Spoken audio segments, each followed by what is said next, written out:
Everybody, thanks for tuning in to Bourbon Podcast. I'm Ben. We've got Kyle and Joe. Kyle is back after baby. missing the last episode. I know you guys missed him. I was lonely without Kyle. As always, a little news. No one reviews. to beat me down. Yeah, Yeah, we missed that, and we missed that banter. Little news, few reviews, a lot of booze. We've already started, if you can't tell. So, if you know anything about bourbon, in fact, even if you don't know anything about bourbon, you don't have to know anything, and you know the name of our next guest. Oh my gosh. Right. Yes. I don't even know how I scored this interview. Actually I do, but it was just such a long shot.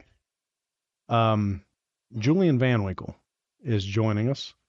We recorded the episode in the historic Warehouse C over at Buffalo Trace, did it a couple days ago. So if the sound is a little bit different, it's because I did it with a 4K camera and I just prayed the sound was good. Actually, it's a lot better than I thought it was going to be. We're done. We're announcing our retirement, right? This is it. We're done. Where do we go from This is here? our swan song. We are finished. that's it. It's lucky number 7. We have to bring our 7th pod. Elmer back from the dead to top this. I don't know. Yeah. Hologram. You know, so we're going to play the interview and then we'll kind of come back with some of the impressions. But what an incredible experience. You know, you go in and first of all, you get, 25, 30 minutes with Julian Van Winkle. He would have stayed all day, quite frankly. Unbelievable. I ran out of questions. But just then he gave us a tour, like, hour and a half tour, just taking us in. We watched Blanton's be bottled and, it was an incredible experience. But one of the funniest things, so we get there and it was a good friend of mine who had arranged the interview. We get there and Julian Van Winkle's standing by the visitor center, right? People were just walking by him. People there to tour Buffalo Trace, just walking by Julian Van Winkle. He's just standing there with his arms crossed, a big smile on his face. One of the coolest guys you'll ever meet. And I go up, shake his hand, and I said, "Where do you want to do the interview?" He said, "Why don't we go over to Warehouse C? We'll do it in there." He said, "I've had an interview there before. Since it's on video, we'll go up high. The sun comes through. It's good lighting." So we get to Warehouse C, and there's a newer employee at the front, and he says, "Sir, you need to get a wristband." It's Julian Van Winkle. Said, Not to you. No, I had a wristband. Yeah. I had a wristband. So he said, "You need to get a wristband." He gets this big smile on his face, and he said, "Okay." He said, "Yeah, you need to go over to the visitor center and get a wristband, then you can come back." And he said, "Okay." He said, "Hey, I'll do that. I'm Julian Van Winkle, and I'm just here to do an interview." And the look, I wish I had that on video. So, he was incredibly cool, so humble. And, he could have just nuked that employee, right? Yeah. But he was just so cool about it. He's like, "Oh, no." And so when he told him, the employee almost fainted. Oh, can you imagine? This poor kid. But then "Oh, no, you're doing your job, doing a great job. Thank you for, making sure that everybody has wristbands." And he was just incredibly cool. So, what a great experience, to meet Julian Van Winkle and to interview him. Tall, small. Yeah. When you met him the first time? This isn't that kind of podcast. No. I tell you, my first impression was he could be standing beside you at Walmart and you wouldn't think it was someone famous because he's just so humble. He's wearing shoes that, he didn't show up with $500 shoes on. Yeah. And, this fancy, he's not fancy. And I think he's just he's truly, what his product, because it's all about quality, right? Yeah. I know the bottles go for crazy amounts on the secondary, but he doesn't get that money. No. They sell at an MSRP. He's got to deal with Buffalo Trace. So the interview, really, I wanted to focus on a lot of the family stuff and just kind of down to earth stuff. Like, what do you drink in the evenings? I ask every guest on here. Yeah, mostly, the distillers or the blenders or the tasters always say water. I go home and I want water. Right. He tells us. He tells us what he drinks. I ask him, "What's your favorite Pappy expression? Is it the 12 or the 15 or the?" He tells us. So he gives us straight answers. I ask him about the bottle that sold at auction in December for, $50,000. What would his grandfather think of that? So he gives us an answer. So he was very cool. Did not dodge any questions. Was open to questions. I could have asked him anything and he would have answered. But, my goal was try to ask him a question he had never been asked before. I don't think I accomplished that. Yeah. I mean, he's been interviewed so many times, but. Kyle, I was in Palm Beach, so I had a reason to miss that interview. I kicking myself. Oh, I know it kills but you. Where were you? I was here, but I just come back. I'd just flown back into town. So, I have a day job. We all have day jobs. Yes, believe it right. or not. Well, I only gave you like 24 hours notice too. I was like, hey, I'm packing up the truck and I'm going to meet Julian Van Winkle. Right. You want to go? You're like, No, oh, man. it was, That would have been. Yeah. So hope you enjoy the interview. Up next, we have Julian Van Winkle. But before we get there, we got to do the news. Do it. Michter's Celebration. Have you ever tried it? I never have. You have? I have not. I thought maybe in Vegas. No, I tried the Michter's 20. I've had the 25. I've had the 20. I've never had the Celebration. Of course, one of our first guests on the podcast, Rolex Whiskey, Yep. he's tried it. And so has a girl tasting whiskey, Nadia. Both big Michter's. Big Michter's people. So this is I believe this initially debuted in 2013. I think it's the first Celebration since 2019. 328 bottles. That's all. The MSRP, any guesses? The MSRP, well, I don't know, let's say $2,900 maybe? A couple grand. $6,000. That's pretty MSRP. Big. I mean, good for them, though, right? Yeah. Well, it doesn't happen all the time. So yeah, and it's going to go for who knows what on the secondary. Yeah, well, we do know that. We know what the 2019 is going for. It's about $40,000 so on the secondary. Kyle, what are you paying for that bottle? He's paying MSRP. No, $2,000. Yeah, he's going under MSRP. I'm probably right at MSRP, and Ben is going. Well, I mean, I shouldn't say it. If I can flip it for $40K, yeah, okay. Yeah. Of course, I'll pay MSRP. But well, if I'm going to drink it, yeah, $2,000. $2,000. Yeah. Well, I'm probably right at news. MSRP. Here's the good news: if you go to Michter's Distillery in Louisville, you don't have to buy a bottle. They have it by the ounce upstairs. So the last time I was there, I went up to the bar, the Michter's bar, and it was on the menu. It's like $1,000 an ounce. Did you get an ounce? Of course, So, Ben did, man. I did not I'd be get an like, ounce. I'll take the bottle. That's it. I'll That's just buy it here. Yeah, you keep an ounce, I'll keep the bottle. Yeah. Yeah. So anyway, this is rare stuff. Clocks in at 112.8 proof, which is a little under the last time. I believe last time it was 115.6. So Michter's Celebration. Help me out with it. So what makes the Celebration? Yeah, that's what I was going to ask. I collect a lot of bottles, but I just haven't gone down the Michter's rabbit hole. It is a blend. It is a blend. They call it the Celebration Sour Mash, blend of well-aged Kentucky bourbons and rye, which has been around now for 10 years. This is not the 10th edition, but it's been around for 10 years. It's only the fourth time that they've done it. Yeah, but that's wild. Think about it. It's not a single barrel. It's not super. I mean, there's no age statement. It sounds like they can't even tell you what. Nope. So this is actually the 2022 edition. They're not even going to tell you who distilled it. It's just Kentucky.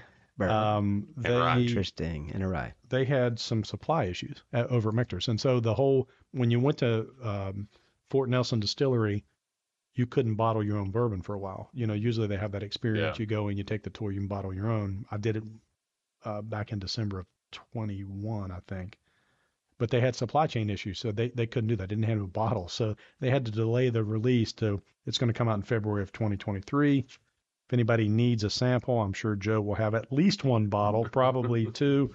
You can hit him up. Ben, which one do you want? The 20? 20? Which one did you get? I've got the 20 and the 25. Oh boy.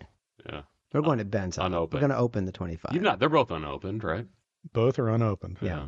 I've tried them, not my bottles, but I did try them at a bar in Vegas. And of course, those are on the menu as well. If you go to the Fort Nelson Distillery in Louisville, you can try the 20, the 25. It's by the ounce. I mean, good for them that because most places you don't have that option. No, right? No, you don't. But the Celebration is the most expensive, the hardest, right? It is the most expensive. It's impossible to get. I've never actually seen a bottle.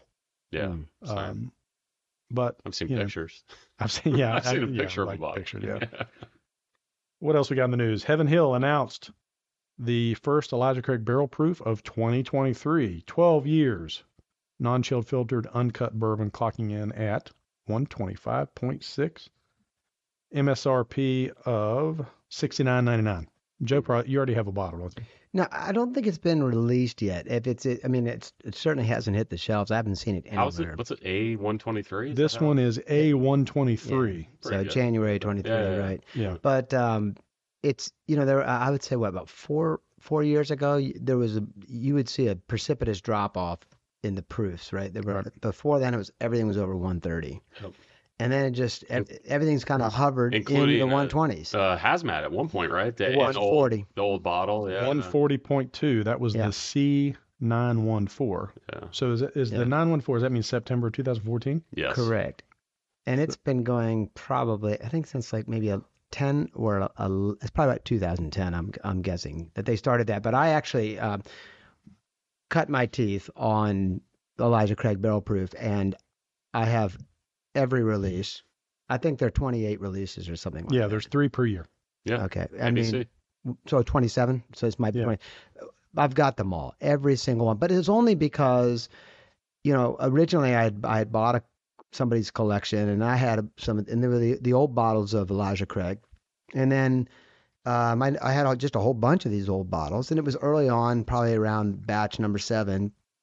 And I started noticing on the secondary, people were like, hey, I'll trade you, batch 2 for batch 3, and then some, what is this batch stuff? And this was years ago. And I thought, I just went in and I started looking at, well, what do I have? And I realized, well, geez, I've got most up to that point of like that vertical. And so then I just early on went after those really, really early batch 1, 2, 3. And it's really interesting to have them all. Just again, this is the baseball card collector in me, but it's pretty cool. I will say, I still think it's one of the more underappreciated whiskeys out there. I mean, when it's on a menu or at a friend's house, that's like one of my go-tos ever. When I see it, I'm like, done. It is always one of my go-tos. I'm happy to drink that. Yeah. In the evenings I go home, I'll grab one. I love the barrel proof. And you can find it on the shelf for $80 to $90. Right. And it's 12 years. It's not non-chill filtered. I've never had a bad private barrel either. The private barrels are awesome. Like it's a phenomenal product. Yeah, I can't figure out why it hasn't escalated in price. Although I would say that if you sit down and you drink it neat, you realize batch to batch, some of them they're really hard to take down. You really got to take the water to. I mean, they're hot. Yeah. But they're all age dated over 12 years. Pretty amazing. It makes you wonder when that's going to kind of go away. Also coming from Heaven Hill, we've got the Larceny Barrel Proof, also one of my favorites. Yep. It is A123 as well, 128.8 proof, MSRP $59.99. When I see them, I get them. We don't see them very often. Agreed. But when I see them, I get them. Every now and then when I go to Lexington or Louisville, I'll see them on the shelf at Liquor Barn or wherever. But I always pick some up because those are very tasty. And it also, a few years ago, won Whiskey of the Year, if I recall. Yep. No, they're fantastic. And another interesting one there, right? Because they're going through the same like numbering nomenclature as the Elijah Craigs. Yep. It's and they tested it out. If you want to go get a vertical for the people on the listening to this podcast, you could probably collect those now because I think there are 3 years, full years of the larceny. That sounds right. The interesting about was, and some of the earlier releases were just outstanding. So it took several years to get appreciated as Whiskey of the Year. But some of those older releases are beautiful. They're high proof. They did as an experiment before they released that. I remember being we were picking barrels out, and we were at a liquor barn, and there was a single barrel of Larceny Barrel Proof in there. Oh, wow. And they were releasing it, just kind of testing it out. And there were probably 3 or 4 barrels, and I literally went to every liquor barn and just of course he did. I've got 4 or 5 different Larceny Barrel Proofs before they produced the label, but it's a single barrel. 12 of each one, I assume. Well, there are ample extras for us to actually drink. Perfect. Joe's house looks like a liquor barn. Yeah, exactly. Liquor barn's like, ooh. Woodford Reserve. If you're a big fan of the double oaked, are you a big fan of double oaked? Yeah. Okay. People love it. If you like Woodford, the double oak is a superior Woodford product. I've got a treat for you because they just released last week the double oak. Oh. Yeah. So they took their double oaked and they oaked it again and released it in the distillery gift shop. Is that a 375? It is a 375. Customers were limited to 2 375 bottles, $59.99 MSRP, 90.4 proof. I mean, the double oak to me is not bad. I'll probably never get to taste the double oak. Is that triple oaked or quadruple? Like, how's the math work on that? You math guys, I don't know. I'm the engineer. They previously did a 375 of the double, and people have been really clamoring for it. It hasn't gone up a crazy value or anything on that gift shop 375, but I was in I was in a cowboy ranch in outside Buenos Aires. And okay. So I'm going through I'm going to get to the end of this. I'll be real quick, but no, take your time on this one. I got to hear details. So I'm in Atlanta right now, and whenever I travel overseas, I always go into the duty free. Yeah. And I always bring 2 bottles of something with me. One to kind of take down there and drink, and then one to kind of take back in the suitcase, because there's always unique stuff. So one year it was the double oak, right? And it was in a special, 1 liter bottle, so it's big, and it was boxed up and nice. So I brought 2 of those down. The mosquitoes, by the way, are bigger than your thumb down there. Like, you walk from you visualize all the like barbecue outside, the cowboys and the horses running wild, and you're out there for like 2 seconds and they're swarming on you. Like, and leaving like welts the size of giant marbles all over you. But anyways, so one night, I mean, I'm drinking this stuff a lot because I'm like, man, it is fucking hot down here. Excuse me, let me show you ready to bed. And we just lost our the G double rating. oak. Yeah. So I pour a big glass of it, and I just like every night I passed out, and I got up the next morning, and that glass of double oak, I mean, you wouldn't believe it. It was like it went from crystal clear and dark, malty looking, to like a cloudy, crazy color, and I don't know what that is. I mean, completely. And I did it again just for the shits and giggle the next night, and it gets so for all the listeners. Passed out again, or yes, yes, and yes. A little bit of both, but I'm trying to I actually took a drink of it cloudy, but I mean, it must have something to do with all that that oak in there. The next day, all the oxygen. Maybe it had something to do with Argentina. I don't know. Yeah, mosquitoes. But I've never seen anything like it. It was literally mosquitoes were drinking it. It was mosquitoes. It still smelled good, but it was super cloudy. So anyways. double oaked. If you find it, message us. I want to know what you think. Let us know if it turns cloudy. You know what? I think I do have last year's release. Someone gave me the rest of their bottle. Huh. But I didn't check to see if it was double oaked. It came in like a couple weeks ago. Somebody gave it to me. It's sitting on the shelf. Yeah. I need to go back and see if it was the last year's release of double. No, it wasn't. And only because I think I was at the distillery. We picked out, weren't you at the barrel? You didn't pick that barrel out with No, I don't think so. That was one we did for Vicente Cruz and the Hell House. Yeah.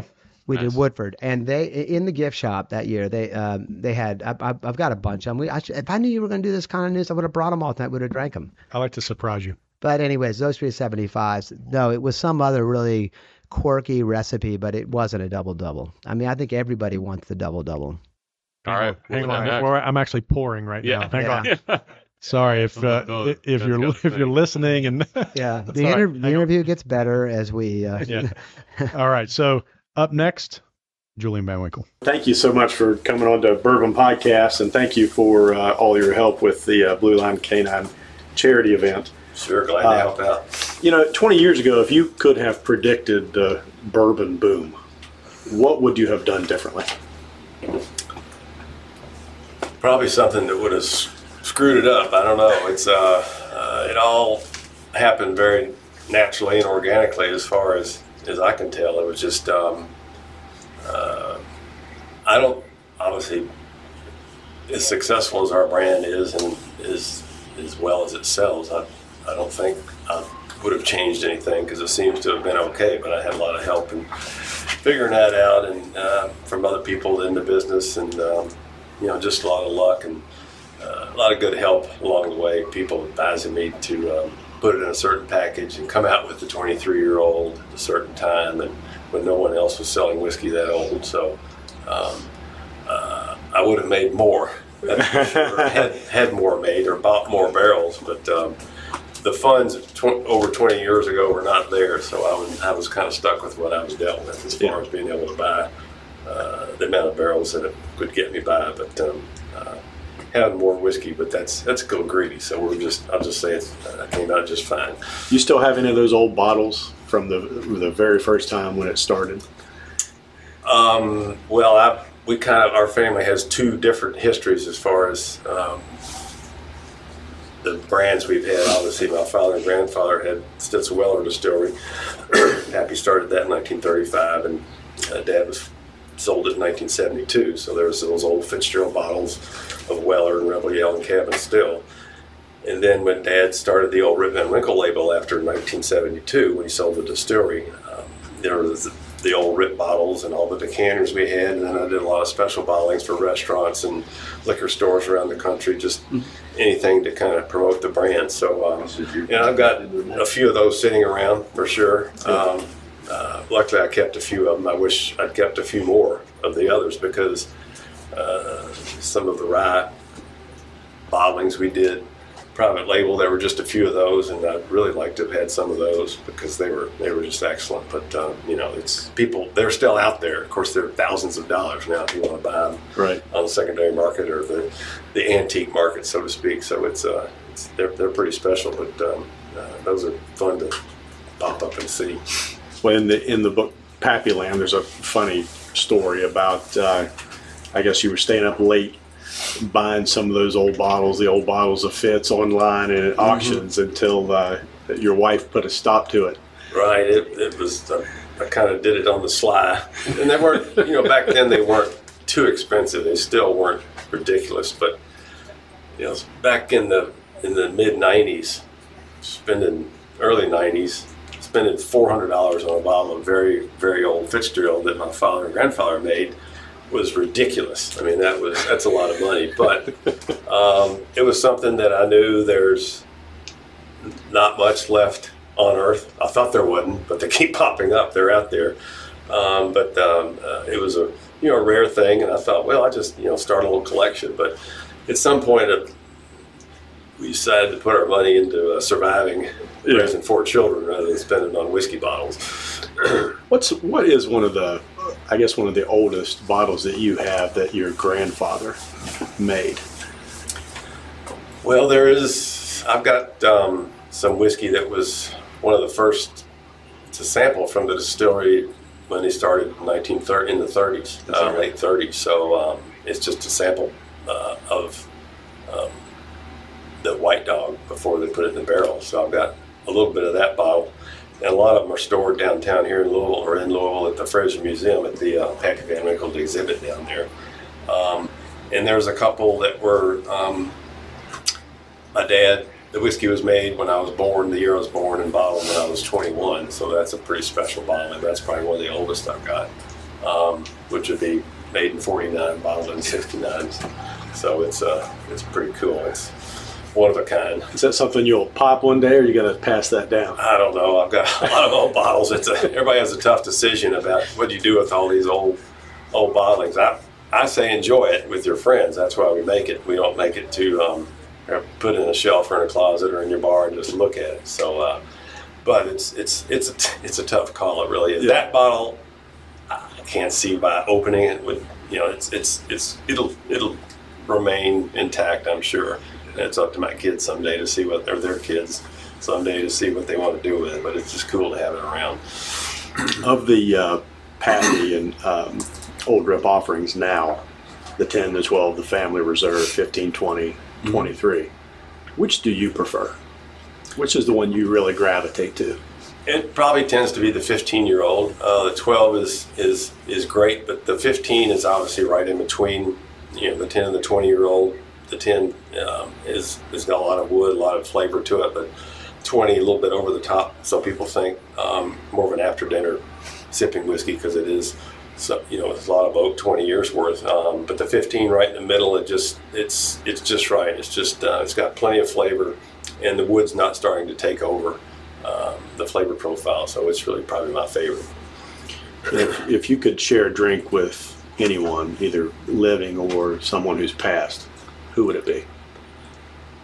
It'd probably be my father or grandfather or both. That would be fun because my grandfather I was 15 when he died, so we didn't get to know. I didn't know him that well, especially just going over to their house for holidays and every now and then on weekends and so forth. But didn't get to spend a whole lot of time with them. But it would be fun to kind of talk with them about the way business is today, because what's popular today is what they were doing in the 50s and 60s. So they were just way before their time, unfortunately. And if you could have that drink, what would you drink? What do you think you would open up? Well, it would definitely be one of their bottlings that they made before they sold the distillery. Because when the distillery sold it, the new owners changed the recipe just a little bit, the ingredients as far as the yeast and the distilling method, made it a little more, made it less expensively, I'll say that, to save money, because they had stockholders, so that's one of their objectives, unfortunately, versus quality. But it was still very good whiskey. I would say probably the 12-year-old, very old Fitzgerald would be the one, very, very, very, very old, or very extra old, or whatever. They couldn't quite come upon the right name for their old Fitz labels, because they varied. Sometimes the 10-year would be a very extra old, so there was no rhyme or reason to it, but they're all kind of different. But I'd say anything in that age range. But I've tasted some.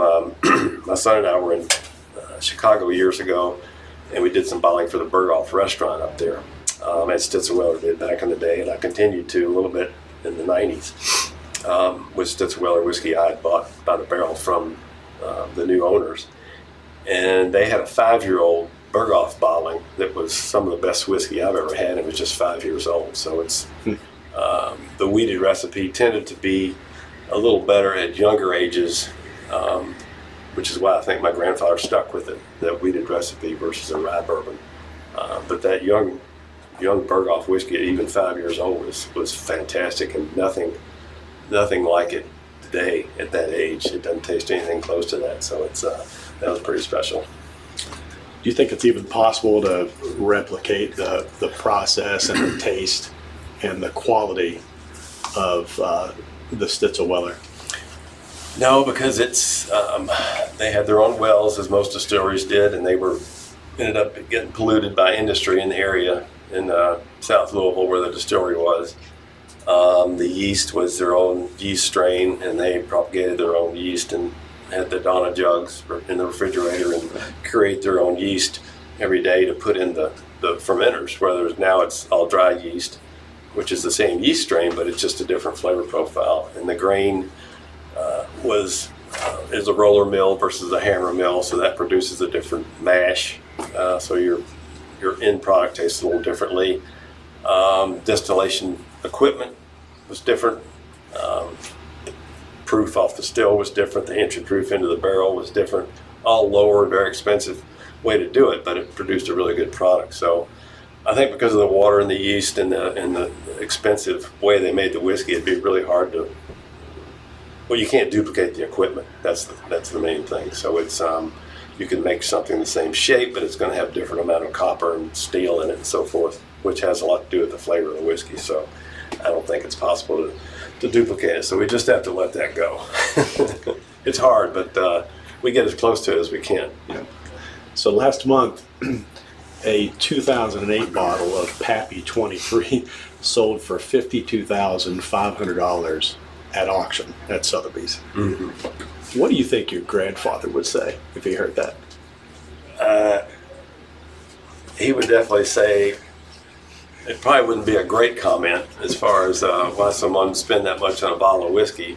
But I'm sure at the end of the day he'd be honored that his grandson could produce something that was, or bottle something that was, create a package that was so popular that would bring that much money, which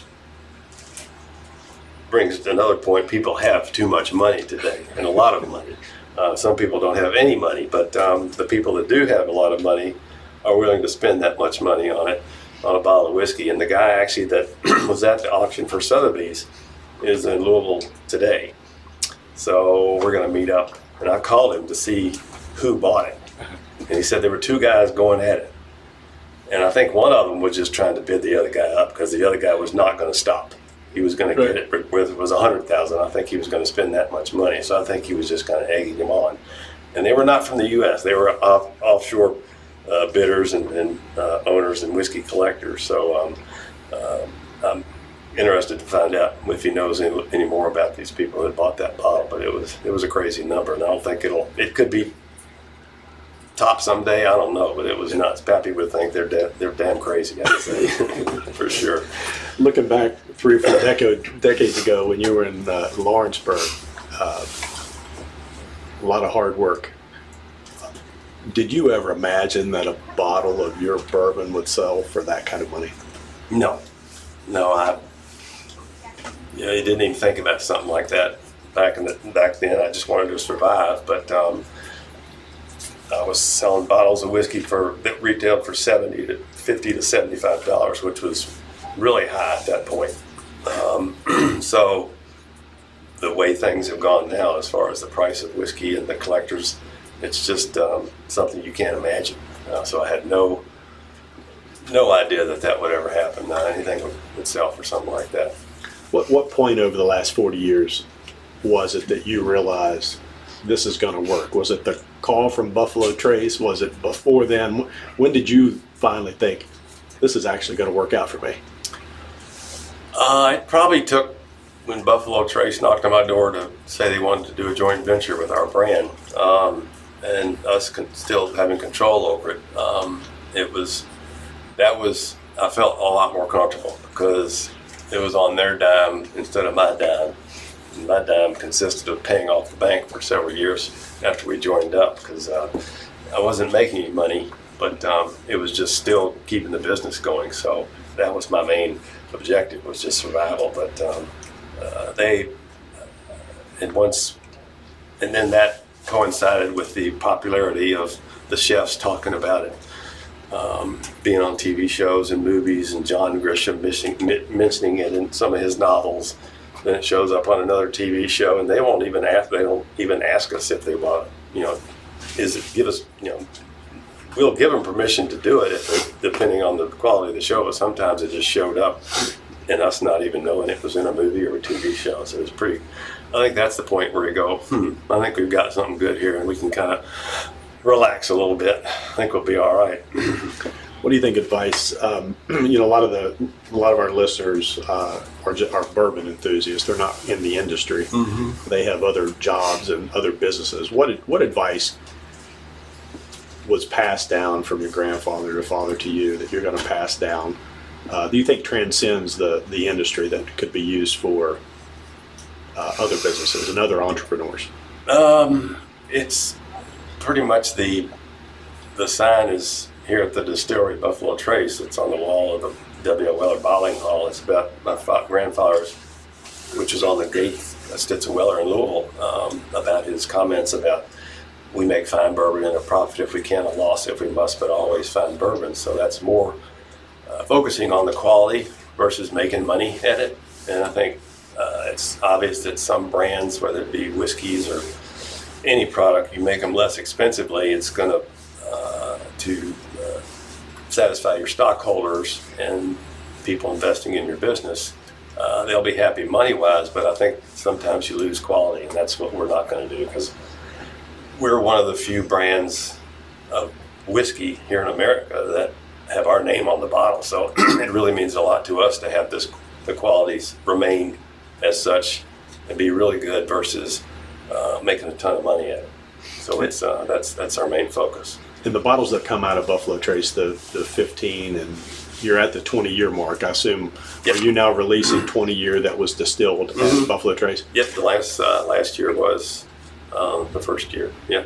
And you still test those barrels? Mm-hmm. I mean, you come in and do the testing? Yeah, we taste. My son and the staff here at Buffalo Trace, they do it every day, so their palates are very in tune to what we want and don't want in our barrels, but somebody tastes every barrel that goes into our bottles for sure. Because, like I said, we don't want anything to get in there that would have a bad flavor profile, and maybe kind of people say, well, these people are just living off their reputation, not just quality. So we don't want that to happen, but we're very focused on the quality and making sure everything's just right. And for you, you've got a brand that's known around the world for quality. You've got a New York Times best-selling book. What's next for you? Well, these people come to me with these ideas. It's not me it wasn't my idea to have a book called Pappyland out there. Although it's did well and still doing well. It's still in hardcover and it's been out. It'll be 3 years in November, but we're just going to try and hopefully maybe have a chance to do something a little different here when our supply gets up. We're making more whiskey every year, so hopefully we'll have enough to maybe try another venture as far as a different label, go a different direction. My daughters have their business of Pappy & Company, which is the cigars and the bourbon balls and the glassware and bourbon lifestyle stuff. So we may do something together in some venture, but we're just kind of keeping the front wheels in the front and keep going, don't go backwards. And you mentioned maybe a new label. Any offerings in the works, you think, for in the near future, without violating any trade secrets? To be honest with you, not yet. It's just all kind of a pipe dream now. As far as I'd love to do, my son Preston, I would like to do a label on my father, because he ran his business at the very end after Pappy passed away. So we'd like to do something to honor him. But that would probably be our next something a little different. But we have nothing. Nothing has gotten off the ground on that as far as these are just ideas at this point. And your dad was, he was in World War II. He was a Purple Heart, Silver Star, I believe. What do you think he would say if he saw this today? He wouldn't believe it. I don't believe it. I have to pinch myself to see. I get recognized in Costco sometimes by the checkout people. It's crazy. So it's and the brand is known. The word Pappy is associated, obviously, with our whiskey. And a lot of people have heard of it. They don't know what it is, maybe, but the brand is it's big time now. I think it's just because it's with all the help we had and luck to get this thing going. It really is just incredible. So he'd be, I think, happy with me.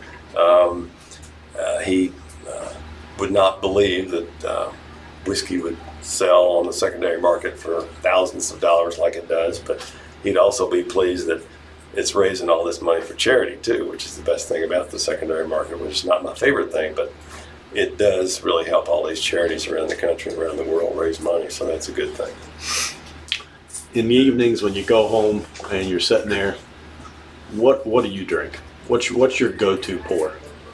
Is it one of your own products or anyone else's? I'll try a little bit of everything. I'm not, you get burned out on, don't drink the same beer every day or every time. Same whiskeys too. I'll mix it up. I think it's known that I like Redbreast 12-year-old Irish whiskey, pot distilled whiskey. It's kind of bourbon-like. It's got a little bourbon flavor to it. They may use some bourbon barrels in part of their aging. But it's a little lighter, and on the rocks with a twist of lemon is my go-to. People can't believe that is a way to drink bourbon, but it's just the way that I like it. And my grandfather and father drank it that way, so most people I suggest it to say, that's pretty good. That's not bad. So that would be my go-to. That's the way your son drinks it too, right? There's a funny story of him in New York, exactly, ordering it that way, and the bartender wouldn't serve it. Yep. He said, "No, sir, I'm not going to do that." And he said, "Well, my father and grandfather drank it that way, Mr. Van Winkle. The Van Winkles did." He kind of backed up and said, "Okay, I'll get right on that, sir," and served it right to him. So that was pretty funny. And I can't blame the bartender for saying that, because if he's not familiar with it, and it kind of alters the flavor of the whiskey. But cheers to him for at least, if my son had said put a Diet Mountain Dew in there, that would have been a little different, but just a little twist of lemon. It's just something that we were familiar with, so we kind of grew up enjoying whiskey that way. So it's fun. Well, thanks so much for all your time today. We appreciate you. It's great. I'm glad y'all made the trip, and glad to talk about whiskey. We appreciate it. But thank you. The questions were very easy. So I've got to admit, I mean, I was completely nerded out when I got there and saw Julian Van Winkle. I mean, it was, what an incredible experience, and cannot thank him enough for sitting down with us and chatting about just about everything Van Winkle. I mean, we, from, what does he drink to what's the future? He's with his son Preston. They're talking about maybe doing another release at some point honoring his father. They've got the release honoring his grandfather, right? Pappy. Mm-hmm. By the way, he calls him Pappy, which is really cool.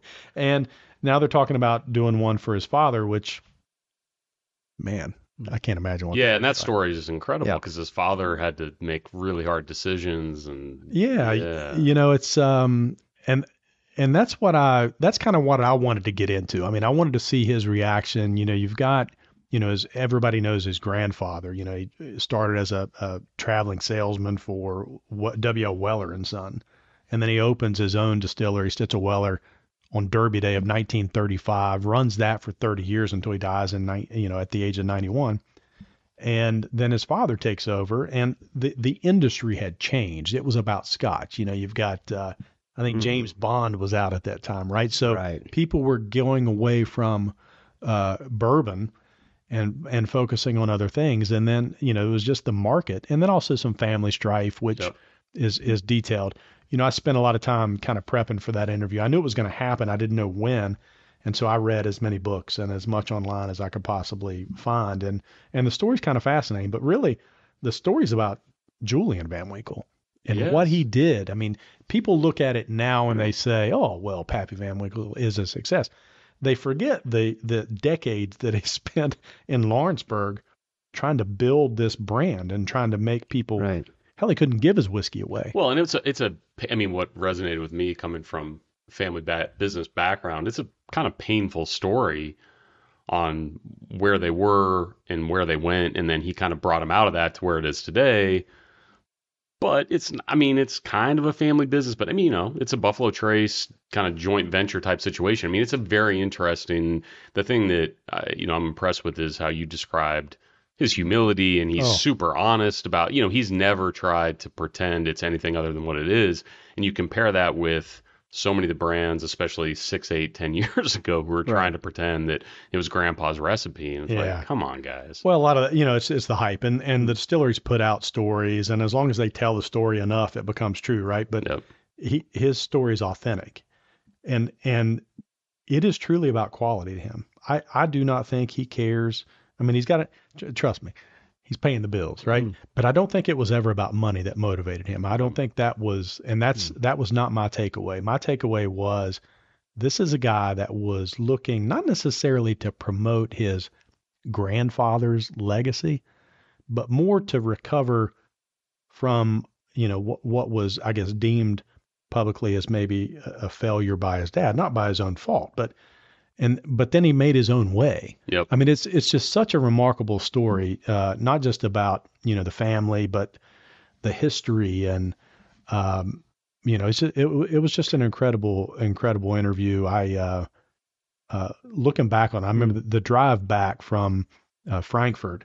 I mean, I was calling as many people as I could possibly call and just tell them, about this story and, what he talked about. And, he's an impressive individual. Very impressive. How did Buffalo Trace keep him still engaged in the kind of in that process? Like, cause the Pappy Van Winkle would be, for the listeners, 15, 20, and the 23, right? And then you've got this Lot B and Old Rip, 10 and 12. Yeah. I don't know. If he identifies really as much, but I mean, Pappy is the, the 15, 20, 23, but I'm just curious. We talked about that, and we talked about, I asked him, after, he spent 20 years in Lawrenceburg just busting his ass trying to build a brand. And finally, he gets this review out of San Francisco. They name it, give it his 20-year and 99 out of 100, and kind of launched everything. And I asked him, what was the moment that you realized this was going to work? I mean, you'd spent 20 years, in this terrible distillery, quite frankly. And he details all that. It's not a big secret about, how run down the Lawrenceburg facility was. What do you do? When was it when you realized this was going to be a success? And he said, honestly, it was when Buffalo Trace called. Then he realized that he was going to be able to kind of, it was going to work. Step back. Yeah. And he said he spent the first years paying off bank loans. Yep. He put everything into it. Yeah. And this is not something where his granddad was successful, so he became successful. No. This is a situation where his granddad was really successful, and then he was really successful on his own merit. Yep.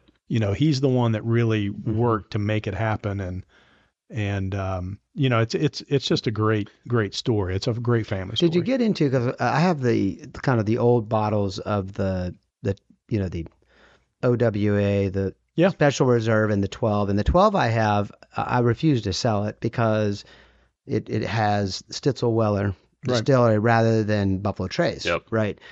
I mean, it's really interesting, right? We talked about that. We talked about when this is actually a fun so story. People, if you are going to pick if you come across those old bottles, look to see on the 12 whether you see Stitzel-Weller or Buffalo Trace. Big difference. Yeah, no, well, he's only been Buffalo Trace now for 21 years. So the first Buffalo Trace distilled 20 year was released last year.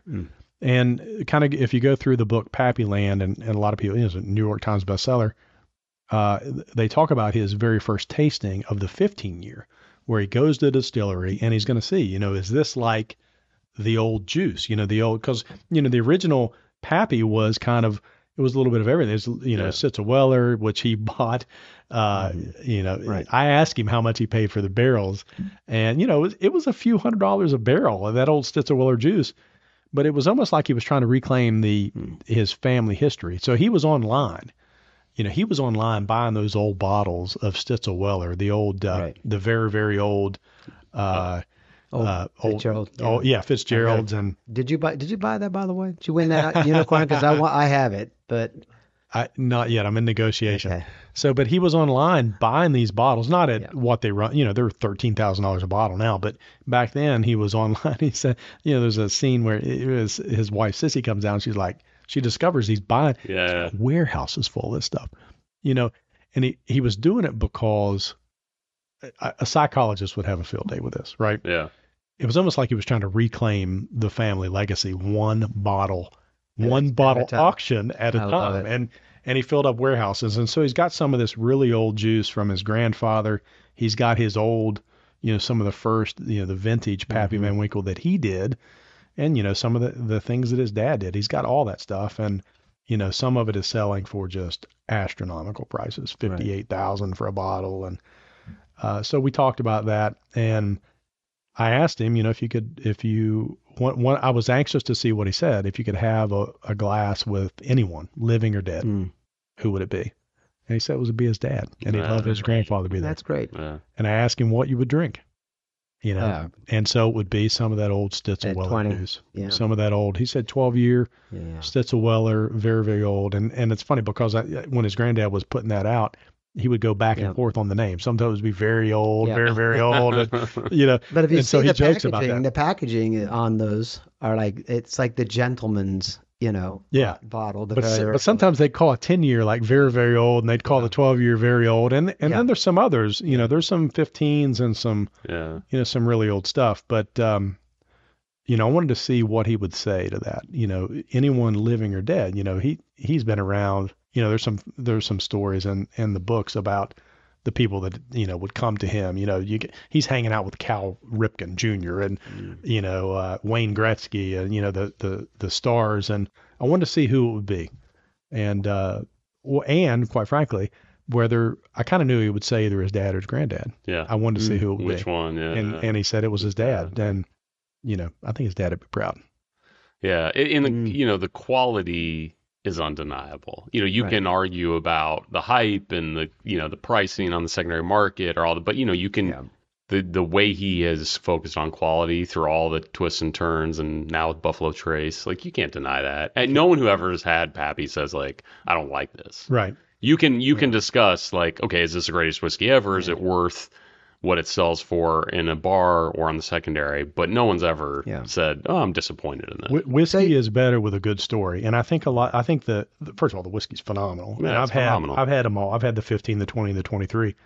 I asked him which one he liked the best, by the way. And he said, right? He said 15. 15? He says 15 because that's the one. He said, some people, that's right. He said it's right between the, the 12 and the 20, is right in that sweet spot, the 10 also. Yeah. And so he talked about which one he liked the best and why, because, some people consider the 20 and the 23 over oaked. I never got that. Maybe the 23 a little bit. I don't see that on the 20.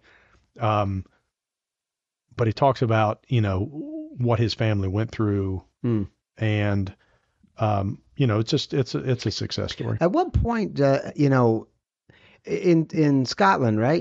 They released the very rare scotches, and the MSRP will be $3,000 for this pot, right?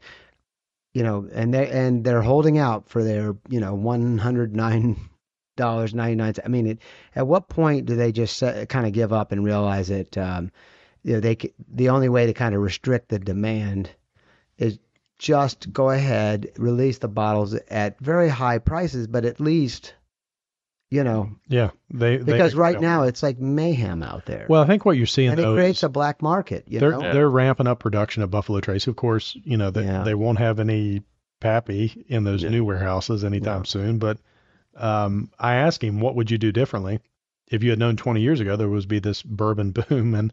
And he talks about it. And quite frankly, I honestly do not think he would have done anything differently. He says, I would make more, but not about the process. Not about the quality. And he talks about his, the famous quote from his grandfather, which was, we make fine whiskey. We make fine bourbon at a profit if we can, at a loss if we must, but always fine bourbon. And so that's actually on, if you go back to the Stitzel Weller distillery, that's still there. Even though somebody else owns it now, that's still there. And then also it's over at Buffalo Trace. But he talks about that. And that's truly that. I think that's his business. That's his ethos. That is his, to his very core. He only cares about quality. I wonder if we could get him to the Greenbrier.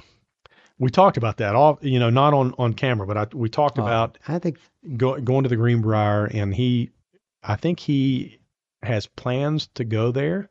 He asked if they served Pappy there, and I told him no. I said, but they've got some good old scout. I think they get it. Yeah, I've heard they get a lot of it. Right. Yeah, but he did talk about that. He and I chatted off the record about a lot of different things, and he is, first of all, he's a class act. Very witty. Very witty. Like, you would want him to be your grandfather. Yeah. Right. He's just that cool of a guy. So, fantastic, of him to sit down and chat with us about. Well, congrats, Ben. Yeah. This is it. We're done. Well, that's it. Yeah. Signing off. Jealous in an absolutely this has been fun. Good way. And gentlemen, it's been a great podcast. And to our listeners, what was that Jim Carrey quote? Hello and blah, blah, blah. Yeah. No. Okay, sure. Well, he, I probably should have had, like another half hour worth with it, just questions. But, at some point you got to realize I don't want to take up the rest of his time. No. He was actually, so the person who bought, the bottle that sold for like $58,000 at Sotheby's in December, he was going that day to meet the person who auctioned it to see if he could learn more about the person who bought it. And apparently two offshore, I assume, businessmen got into a bidding war over this bottle. And there was one guy that was not going to stop. I mean, if the other fella kept bidding, it was going to go for $100,000, but they just kept going back and forth. And so then he's curious about who bought it, you know? But I asked him, what would your grandfather think? And he said, well, first of all, he'd think they were damn crazy. Right. He'd probably say a few, things about it, but also be proud that, a name, a bottle with his name on it was actually going for that kind of money. I'd be curious. Maybe it's like a Russian oligarch or something. You never know, but somebody. You never know. Oh, yeah. You never know. I mean, if you go down that rabbit hole of collecting. Right. Well, that's the problem. It's an endless, for anybody who's out there that is starting collecting, there's no end. It is an open hit. You would just throw your money into, you can get whatever you want, but it doesn't mean it's ever going to end. So you got to be very careful. Well done. Rolex Whiskey talks about buying that and using it, and we compared it. One of our first episodes, does it outperform the S&P? And it has. Yeah. But Joe's a finance guy. You would not recommend that as your retirement plan, would you? No, it is my best investment by far. Especially now with what's happening with the S&P. It's the most fun. Unbelievable.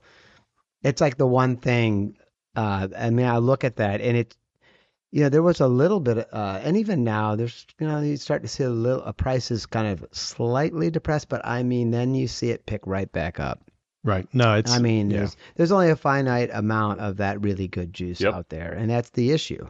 So even with these $1 billion facilities coming up, it's going to take years to generate that product to really crank it up. So, and until then, truly, it's still a great investment, I think. Rolex Whiskey made the point. You look at Scotch, right? Bourbon is still not where Scotch is, and honestly, not even close. Not even close. That bottle, but what are some crazy bottles of Scotch go for six figures? That's absolutely not unusual. Yeah, there was a barrel. We talked about this the last episode. Went for a barrel went like $8 million or something crazy. Yeah, but they got 300 some bottle. I assume they took it out and then proofed it, but still, right. Yeah. Yeah, there's still a lot of room, if you're going to compare the Scots market, but certainly I wouldn't not pay your next mortgage to do it. But hey, folks, thanks for tuning in to Bourbon Podcast. Hope you enjoyed the interview. I'd like to note that this is the first episode that we've concluded that Joe's actually still sober. Yeah, look at that. This is true. Thanks, everybody.